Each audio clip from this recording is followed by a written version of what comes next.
Si su idea es viajar durante las vacaciones, sobre todo al Brasil, atención porque hay información alarmante en torno sobre todo a fiebre amarilla, porque ya hay incluso algunos casos fatales. Jazmín García tiene todos los detalles en torno a esto que está pasando en el Brasil, la cantidad de casos y bueno, y cuáles son finalmente las precauciones. Jazmín, adelante.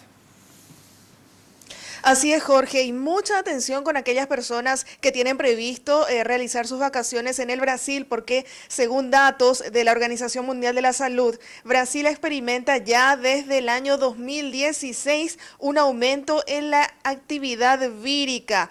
Esto significa que está siempre vigente el virus de la fiebre amarilla. Y para tener datos, 777 casos fueron informados, de los que se registraron 261 muertes desde ese año. Ocurrieron en 8 estados brasileños, entre ellos Río de Janeiro y San Pablo, que son algunos destinos frecuentes de turistas paraguayos, como también Minas Gerais, Mato Grosso, Espíritu Santo, Goiás, Pará, Tocantins y el Distrito Federal de Brasilia. En territorio paulista ocurrieron el 72% de los casos registrados en lo que va del 2017, lo que llevó a la Organización Mundial de la Salud, a calificar este estado como de riesgoso. La vacuna sigue siendo la medida preventiva más importante contra la enfermedad y se recomienda que se aplique por lo menos 10 días antes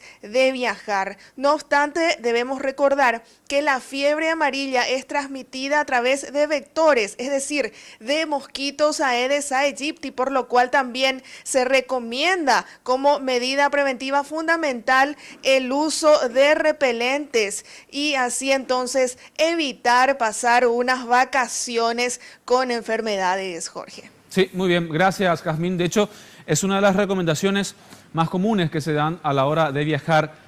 En efecto, hay países que lo exigen como una obligación para poder ingresar el tener la vacunación correspondiente contra la fiebre amarilla.